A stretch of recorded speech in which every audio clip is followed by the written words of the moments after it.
decide for themselves what is of greatest usefulness to them, rather than me telling them what is of greater usefulness. So I think we need to put things in the marketplace and allow more debate and more exchange of opinions, especially in choosing how to spend the money. So I think that there is room for debate on the best way to use government funds, or rather to use the funds from oil, not really government funds, but our funds, funds of the people of Uganda, in terms of the sectors that are of greatest benefit. So I think that we may find that given a choice, some people would say, if I'm 85 years old and need medical care, it is as important to give me that care as to put the money on building a road. We should aim to increase also agricultural productivity using locally manufactured fertilizers. The increased food supply should be complemented by an increase in demand for products, for food products, for example, by providing free lunch to all school-going children. In my view, these measures could go a long way to restore public confidence in government. They would thus strengthen good governance and consolidate political and economic stability. Failure to restore public confidence in good governance is a great threat to the political and economic stability of Uganda in both the short run and the long run. Okay. My time has run out. I will leave to Mr. Muhumuza to tell us the macroeconomic impacts on macroeconomics and employment and other areas. So I will stop there, and I thank you very much for listening. Thank you very much, Dr. Ezra Sruma.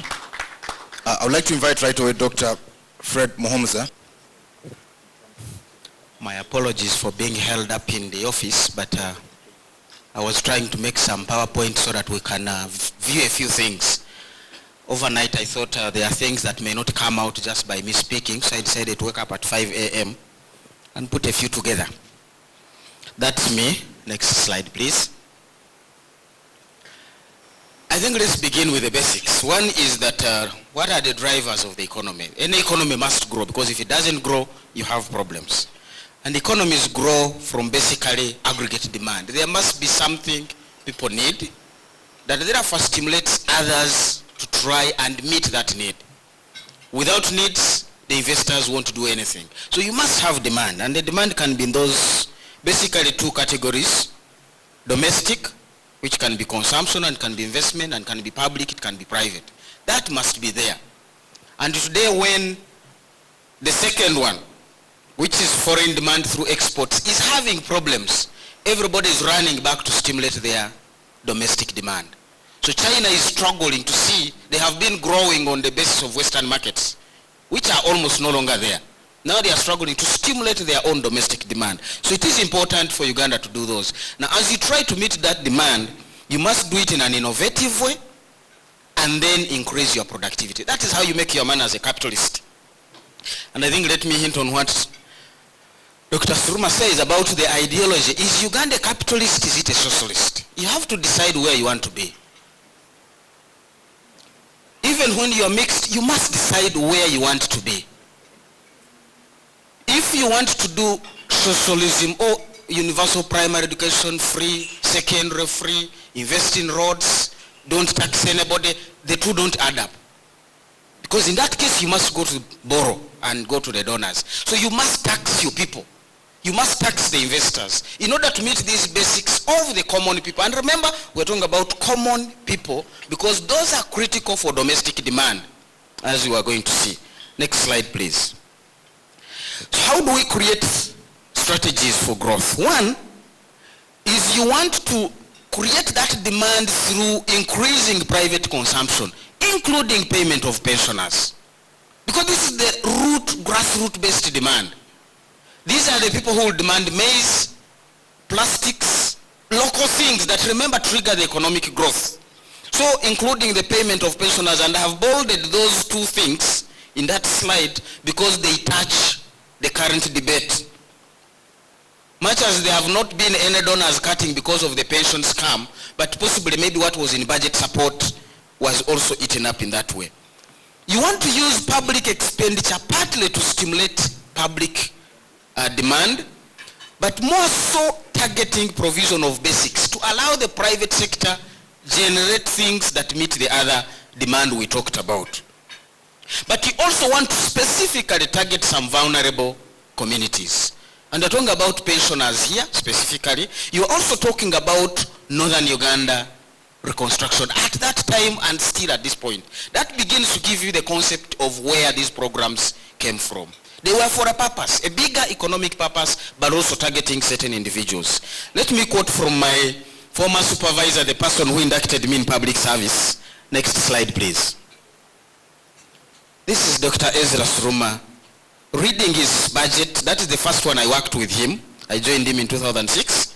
And we crafted that budget along with others. But there is paragraph 73. You can read. Northern Uganda continues to have highest incidence of poverty. With renewed peace and security, the budget has prioritized the implementation of Northern Uganda Recovery and Development Plan. I have allocated shillings 18 billion for settlement of IDPs, post-conflict recovery and development of Northern Uganda. Very good objective. And these are the things he has been putting across. Now, what happens when that allocation of 18 billion is stolen? This is why I have a problem accord asking me to ask the impact of donor cuts. In the first place, we must establish whether the donor money was actually going into the economy to do the things I've already explained above. Because if it wasn't going there, whether the donors cut or don't cut, the Northern Uganda wasn't receiving it anyway. The economy wasn't receiving it in the way that was intended. Remember, the economy now is going to receive it through an individual. Next slide, please. The effects of corruption. And I've had a big academic debate here with individuals who have said, but after all, these fellows also have brought it back into the economy. True, but for a different purpose, and we're going to see these impacts. One is it switches demand from the low masses, remember who demand Ugandan products and therefore create that domestic demand, to the very few in the middle and the top. Now, the few in the middle and the top, and remember these are few, you change the demand from domestic to foreign. You have already lost the objective of stimulating domestic aggregate demand. Leave alone saving people, I mean giving people their livelihoods. We are also looking at them to be creators and generators of economic growth. Now, with no effective demand domestically, the economy slows down, no matter the level of infrastructure. So this effort of building infrastructure, we can build it like the United States. Interest rates in the United States are at the lowest in the last 100 years. But nobody is borrowing. Because we don't borrow simply because the cost of capital is less. We borrow to meet aggregate demand. If the demand is not there, you don't need to borrow. That's why Ugandans have problems. They have borrowed at 20%, produced, and there is no demand. And the banks are now foreclosing on them. The main driver is aggregate demand. That is not for debate. So, if these middle level and top notch 5% or 2% begin to demand, what comes up? Balance of payment deteriorates. Next slide, please. Is that the balance of payments? Yes. The balance of payment, which measures how much you earn and all the kinds of sales, deteriorates. In Uganda, though the exports have grown to $4.5 billion, the difference is still quite fundamental. Next slide, please. And there, just look at the maroon bars. That's the difference between our exports and imports. It's negative because it's pointing down and it's growing. Those two things are a cause for concern. And what is happening to economic growth without that domestic demand and without these deteriorations of the macroeconomics? Remember, they are beginning from the corruption. That is how our economy has been behaving over the last few years. So anybody talking about renewing growth, remember the fundamentals. You can build so many Karumas, you won't renew the growth. You've got to bring back domestic demand to begin with. Next slide, please. So what is happening? Where are the jobs? You can see that slide. The letters may be few, but where you see, press another arrow, please, so that we can see where, and another one. Right. You can see those two I have circled. That is where the growth seems to be happening. One is private wage employment in the which we have. So what have been the causes of reduced growth? Next slide, please. You can see in that slide, it may not be very clear, but one of the things that you're going to see is that private consumption, which, remember, where on our first slide is a major driver and requirement for growth, has been low, has reduced, and so has all the other indicators that are supposed to drive the growth. Next slide, please. So growth can actually be unsustainable. If you are going to talk about real estate, education, wholesale and retail, full of South African, Kenyan and Indian and Chinese goods, there is no domestic production. So this economy is actually exporting jobs.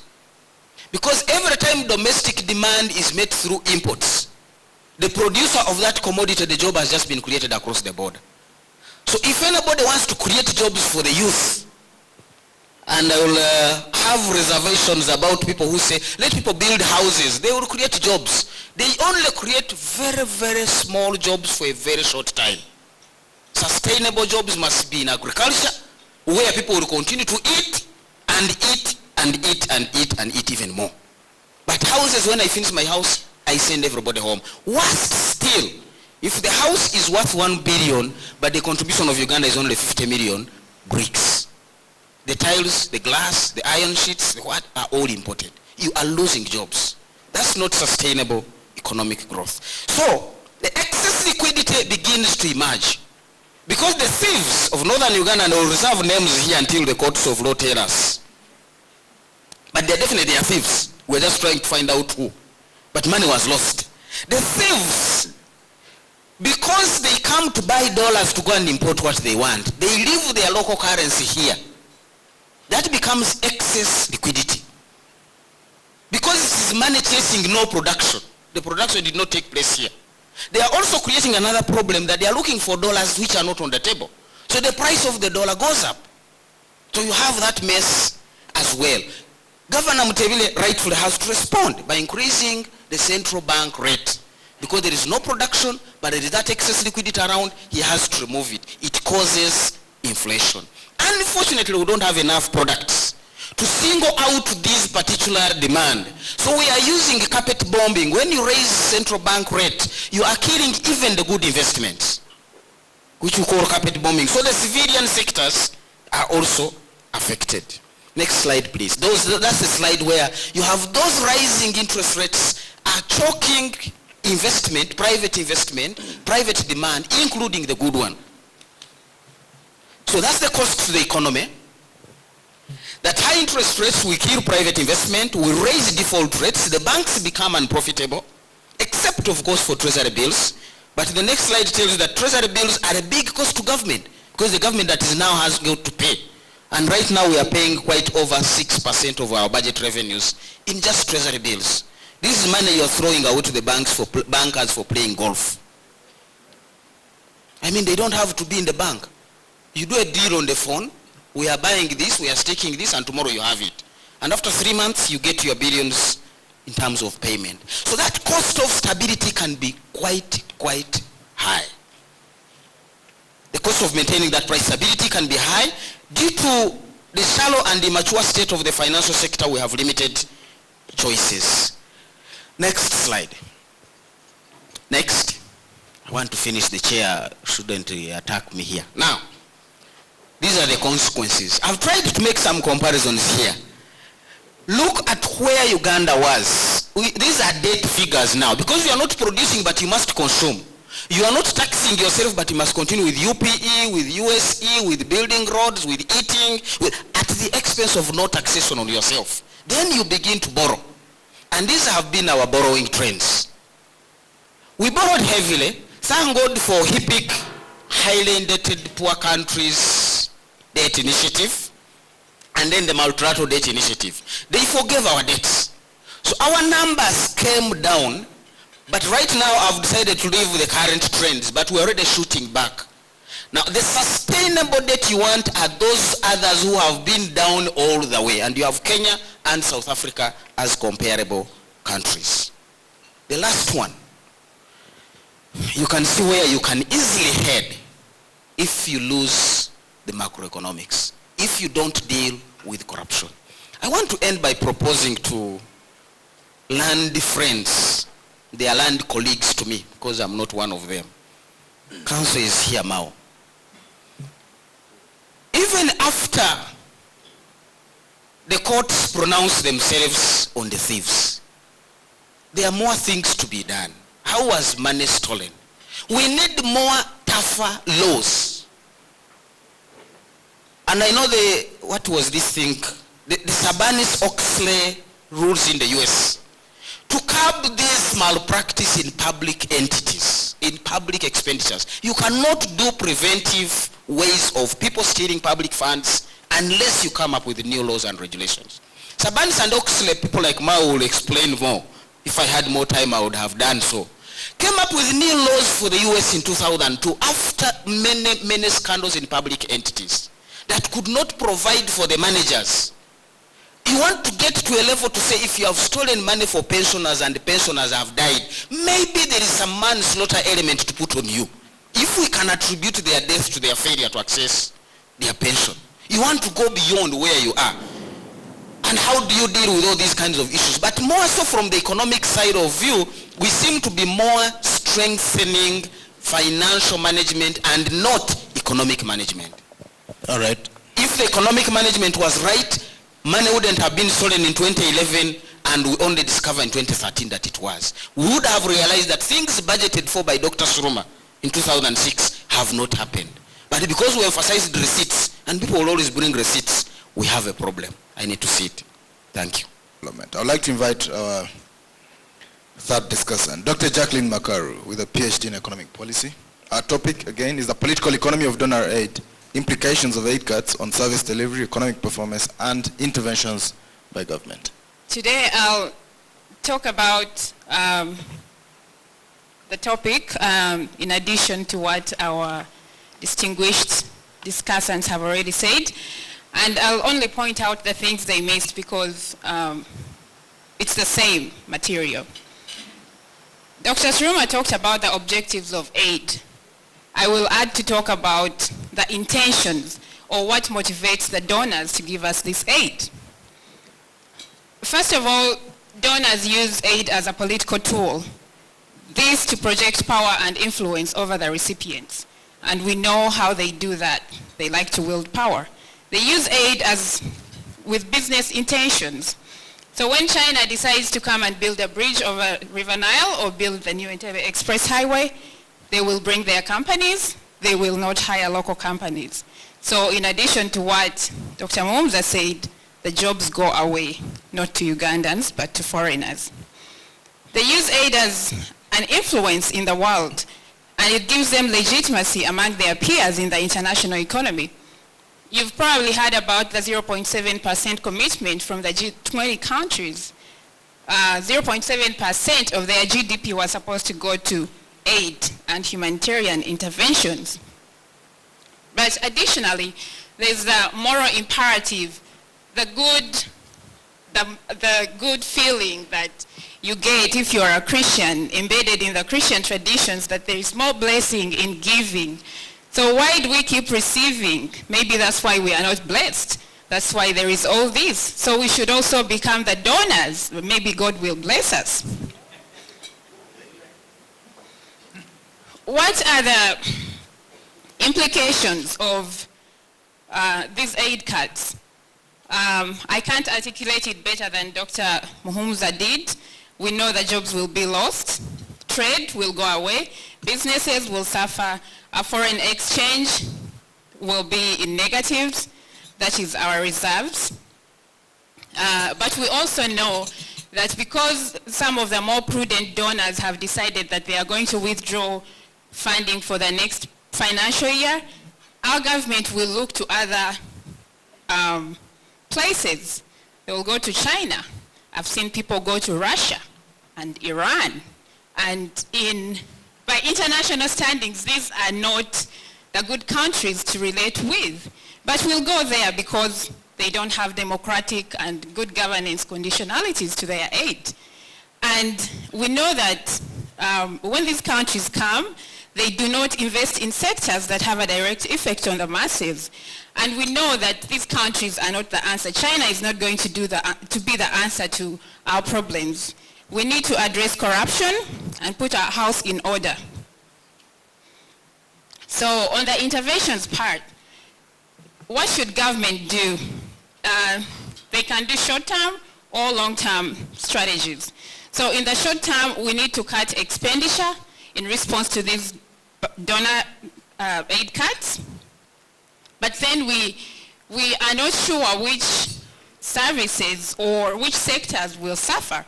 We know the services that will suffer most are those that directly affect our people: education, agriculture, health, and the like. But additionally, government must restore donor confidence, and government must demonstrate that they are committed to fighting corruption, investigating thoroughly, and prosecuting the culprits. We need to recover this money.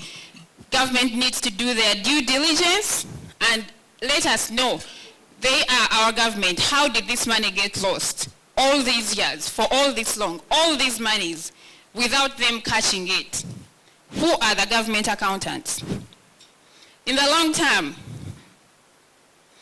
Dr. Mhumza said that the money wasn't going to where it should have been going anyway. So let's win ourselves off donor aid.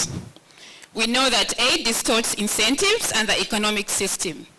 We know that with free money coming to our economy, our money loses value. We don't respect our shilling.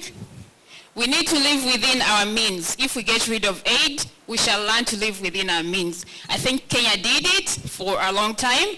We can learn from them. I didn't have the statistics, but Dr. Mhumza showed them. We need to do that. We need to think of ways to generate internal revenue to support our own activities. We have oil revenues coming. That's a long topic. We can talk about another day. But we need our own money. We need to reduce corruption. Like I said, we also need to be the donors.